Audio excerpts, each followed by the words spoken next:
Hello everyone. The Pawan academy में आप सभी का स्वागत है। आज से मैं प्रैक्टिस सेट स्टार्ट कर रहा हूँ, जिसमें टॉप 10 क्वेश्चन लेके आया करूँगा आपकी प्रैक्टिस के लिए। क्योंकि अभी फॉर्म अप्लाई हो रहे हैं आपके एग्ज़ाम के लिए, टाइम है, तो हम आज से ही प्रैक्टिस सेट लगाएंगे, जिससे कि आपके एग्ज़ाम तक आपकी प्रैक्टिस अच्छी हो जाए और मैथ में आपका स्कोर अच्छा हो। तो आइए बिना किसी देरी के हम क्वेश्चनों को सॉल्व करते हैं। तो पहला क्वेश्चन आप लोगों को दिख रहा होगा, कॉस इनवर्स ब्रैकेट में कॉस 5 पाई/3। इसको हम सॉल्व करेंगे तो क्या आंसर निकलेगा। तो देखिए किस तरीके से सॉल्व करेंगे। इसको हम लिख देंगे कॉस इनवर्स। इसको हम कैसे मॉडिफाई करेंगे, कॉस पाई-2 पाई/3। अभी हम क्या करेंगे, यहाँ प्लस हो जाएगा, इसका इसमें इंटू होगा तो 3 पाई और 2 पाई ये रहा, तो ये 5 पाई हो जाएगा। इसको हमने ऐसे लिख दिया मॉडिफाई करके। अभी क्या होगा, कॉस इनवर्स, अब ये 180 प्लस थीटा कॉस में ही रहता है, ये हो जाएगा कॉस 2 पाई/3। इससे ये कैंसिल हो जाएगा, तो कितना बचा, 2 पाई/3। ये हमारा आंसर हो गया, ऑप्शन बी। नेक्स्ट क्वेश्चन देखेंगे हम, 3 cos θ - 4 sin θ का अधिकतम मान क्या होगा। तो इस क्वेश्चन को हम कैसे सॉल्व करेंगे। तो इसकी ट्रिक होती है a² + b², इसका रूट, ये मैक्सिमम मान होता है। तो अभी हम इसमें वैल्यू रखेंगे। तो एक ए की वैल्यू कितनी है, 3, 3 का वर्ग, प्लस बी की वैल्यू कितनी दे रखी है, 4।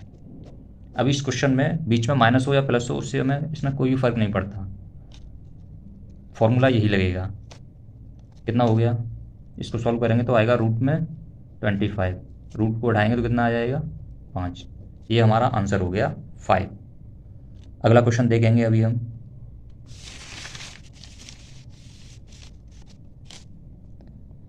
एक घड़ी के मिनट वाली सुई की लंबाई 1.5 सेंटीमीटर है, इसका सिरा 40 मिनट में कितनी दूरी तय करेगा। तो देखिए इस तरीके के क्वेश्चन को कैसे सॉल्व करते हैं। सबसे पहले हम देखेंगे कि घड़ी की सुई 40 मिनट में कितने डिग्री का कोण बनाएगी। देखो 60 मिनट में कितने डिग्री का कोण बनाती है, 360 डिग्री का। 40 मिनट में कितनी डिग्री का कोण बनाएगी, 360 इंटू 40/60।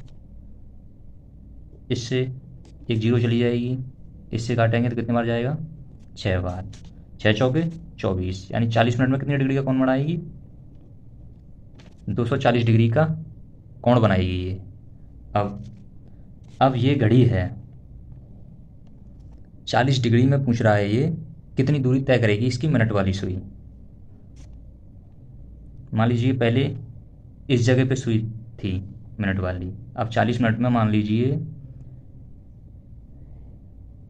ये घूम के इधर आ गई, तो यहाँ से ट्रेवल किया ये, तो ये परिधि तो या चापी तो ट्रेवल किया, तो हमने ये एंगल निकाल लिया अभी इतने डिग्री का। अब हम इसकी ये परिधि निकाल लेंगे, यानी इस चाप की लंबाई, वही इसका आंसर होगा। तो इसका फॉर्मूला क्या होता है, 2πr/360। ये क्या होता है, चाप की लंबाई।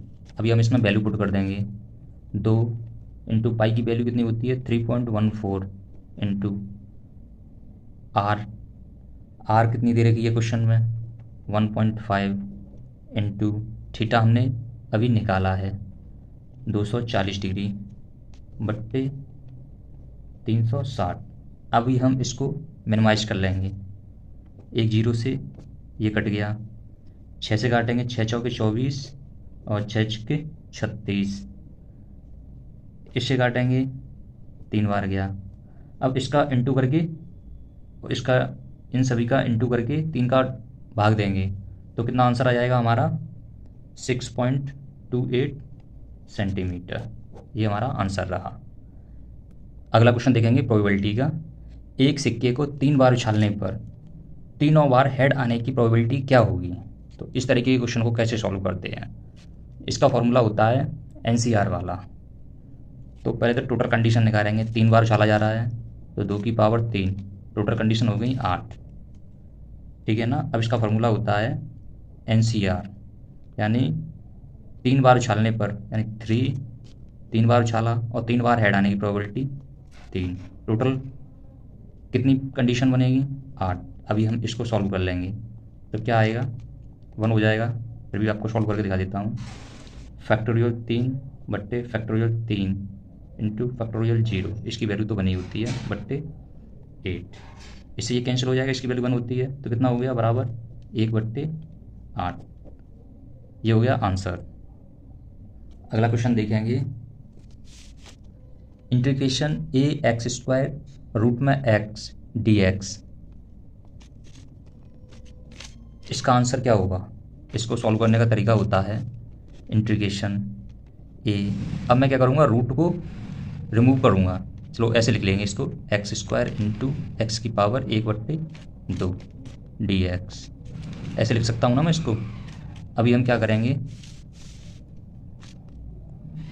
इंटीग्रेशन ए एक्स की पावर, गुणा में घात जुड़ जाती हैं आप सभी को पता होगा, तो 2 दूनी 4 प्लस 1 कितना हो गया 5/2 डी एक्स, ये पावर में है 5/2।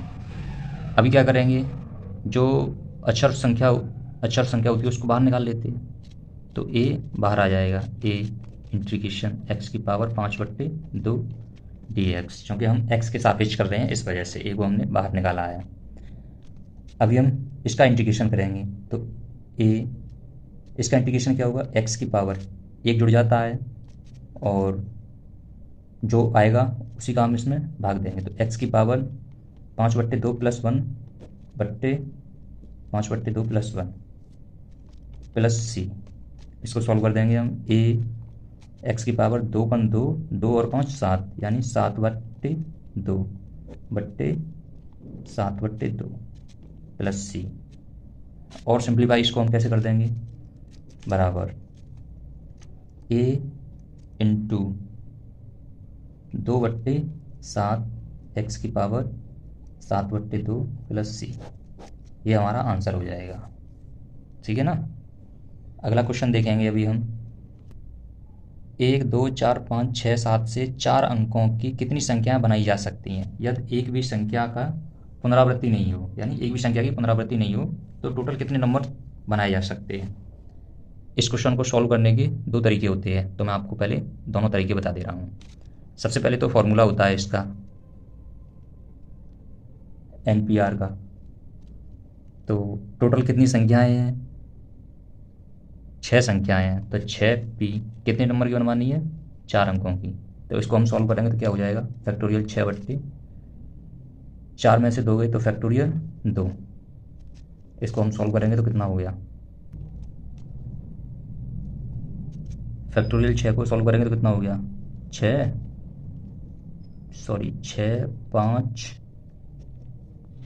4 3 फैक्टोरियल 2 बट्टे फैक्टोरियल 2, इससे ये कट गया, 6 पंजे 30, 30 चौके 120 और 120 दिया 360, तो आंसर हो गया 360। अब दूसरा तरीका इसको सॉल्व करने का क्या होता है, 4 अंकों की हमें संख्या बनानी है, ये शॉर्टकट बता रहा हूँ आप लोगों को। ठीक है, 4 बॉक्स हमने बना लिए। अभी टोटल नंबर कितने हैं 6, क्वेश्चन में दे रखा है पुनरावृत्ति हमें नहीं करनी है, तो इसको इस बॉक्स को हम कितने तरीके से भर सकते हैं 6 तरीके से भर सकते हैं। अब इसमें से एक तो हमने यहाँ भर दिया, अब एक संख्या निकाल दो, इसमें से कितनी बची 5, अगले बॉक्स को हम 5 तरीके से भर सकते हैं। ऐसे ही अब ये बॉक्स भर गया तो इसको भी निकाल देंगे, इसको हम 4 तरीके से भर सकते हैं। इसके बाद में ये भर गया, इसके बाद में हम अगले बॉक्स को कितने तरीके से भर सकते हैं 3, 4 अंकों की हमें संख्या बनानी थी, अब ये हो गया। अब इसका मल्टीप्लाई कर देंगे, 6 पंजे 30, 30 चौके 120, 120 दिया 360, आंसर आ गया 360, ये हो गया आंसर हमारा। अगला क्वेश्चन है, प्रथम n प्राकृतिक संख्याओं के घनों का योग कितना होता है। ये फॉर्मूला है, सभी को याद होना चाहिए, n+1/2 का स्क्वायर, ये हर बार पूछा गया है तो इसको याद रखेंगे, और भी फॉर्मूले हैं उनको भी याद रखेंगे। अगला क्वेश्चन देखेंगे, वह द्विघात समीकरण क्या है जिसके मूल 6 एवं -7 हैं, यानी अल्फ़ा का मान दे रखा है 6, बीटा का मान दे रखा है -7, अब वो समीकरण पूछ रहा है, तो इसका एक फार्मूला होता है, पहले तो हमें वो पता होना चाहिए समीकरण क्या होता है, उसमें हम वैल्यू पुट कर देंगे और हमें आंसर मिल जाएगा। तो समीकरण होता है x square minus alpha plus beta x plus alpha into beta equal 0। ये वो समीकरण होता है। अब इसमें हम ये वैल्यू पुट कर देंगे और हमें आंसर मिल जाएगा। चलिए वैल्यू पुट करते हैं। X square minus alpha plus beta 6 minus 7 into x plus alpha की जगह पे रखेंगे 6, बीटा की जगह पे रखेंगे -7 बराबर 0। सॉल्व करिए इसको। एक्स स्क्वायर यहाँ से कितना मिलेगा -1, तो माइनस माइनस प्लस हो जाएगा, प्लस एक्स प्लस सॉरी यह माइनस हो जाएगा, माइनस प्लस माइनस हो जाएगा, माइनस 7 छक्के 42 बराबर 0। ये हो जाएगा हमारा आंसर। ठीक है ना, ऑप्शन नंबर बी। अगला क्वेश्चन देखेंगे हम लिमिट का, किस तरीके से सॉल्व करते हैं देखिए। Limit n tending to infinity bracket में 1 का स्क्वायर बट्टे एन क्यू प्लस 2 का स्क्वायर बट्टे एन क्यू प्लस 3 का स्क्वायर बट्टे n cube plus dot dot dot ऐसे ही चलता जाएगा एन स्क्वायर बट्टे एन क्यू। तो इसमें हम क्या करेंगे देखिए, limit n tending to infinity, मैं क्या करूँगा इसमें जो n को कॉमन भी ले सकते हैं लेना चाहें तो, लेकिन पहले इसको सॉल्व कर लेंगे। एन क्यू हो गया, ऊपर अब सीरीज बन जाएगी, क्या बनेगी 1 का स्क्वायर प्लस 2 का स्क्वायर प्लस 3 का square dot dot dot n का स्क्वायर, इतना आ गया। अभी इसमें क्या कर सकते हैं, ये किसका फॉर्मूला होता है, प्राकृतिक संख्याओं के वर्गों का योग का। क्या फॉर्मूला होता है इसका, limit n tending to infinity, ये होता है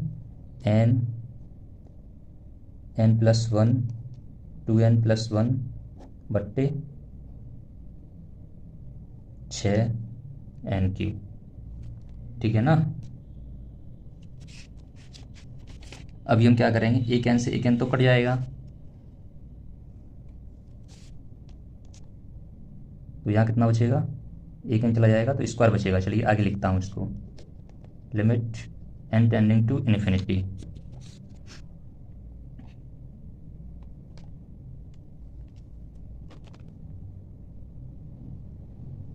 n से n कट जाएगा तो यहाँ बचेगा n प्लस 1 2n प्लस 1 बट्टे 6n स्क्वायर। ठीक है, आगे देखते हैं। अब 6 आगे आ जाएगा, 1/6 limit n tending to infinity, इसका इसमें मल्टीप्लाई कर लेंगे 2n स्क्वायर, इसका इसमें होगा प्लस n, इसका इसमें होगा प्लस 2n, इसका इसमें होगा plus 1/6n square, 1/6 limit n tending to infinity 2n square plus 3n plus 1, 6 नहीं आएगा, हम बाहर ले चुके हैं n स्क्वायर। अब इसमें क्या करेंगे, एल हॉस्पिटल रूल लगा देंगे, 1/6 limit n tending to infinity, L'Hospital rule लगाएंगे तो कितना होगा, 2 आगे आ जाएगा, 4n प्लस 3, ये तो 0 हो जाएगा बट्टे 2n। अभी इसमें हम लिमिट को लगाएंगे तो इन्फिनिटी की कंडीशन बन जाएगी। अभी इसमें हमें एक बार और लगाना पड़ेगा L'Hospital, 1/6 limit n tending to infinity, कितना हो जाएगा 4/2। अब इससे ये कट जाएगा, लिमिट तो हट ही जाएगी अब, तो कितना हो गया 1/6 इंटू 2, इससे ये कट जाएगा, कितना आंसर हो गया 1/3। ये हो गया हमारा आंसर 1/3। अगला क्वेश्चन देखेंगे हम, एक सिक्के को 4 बार उछालने पर सिर्फ एक बार टेल आने की प्रोबेबिलिटी क्या होगी। इस टाइप के क्वेश्चन को कैसे सॉल्व करना है, एक हम अभी सॉल्व करके चुके हैं, सेम उसी तरीके से करेंगे हम इसको। 4 बार उछाल रहे हैं तो टोटल कंडीशन निकालेंगे, पहले तो कितनी बचेगी 2 की power 4 equal to 16, total condition कितनी होगी 16 होंगी। ठीक है ना। अभी कैसे देखो, अब आगे 4 बार उछाल रहे हैं तो 4c, एक बार टेल आने की प्रायिकता 1, टोटल कंडीशन कितनी है 16। अभी हम इसको सॉल्व करेंगे, फैक्टोरियल 4 बट्टे फैक्टोरियल 1 इंटू फैक्टोरियल 3 बट्टे 16।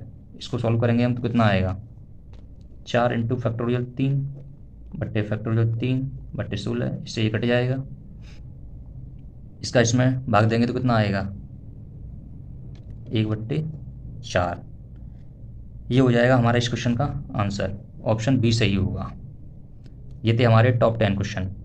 आप लोगों को वीडियो कैसी लगी कमेंट बॉक्स में बताइए। Thank you.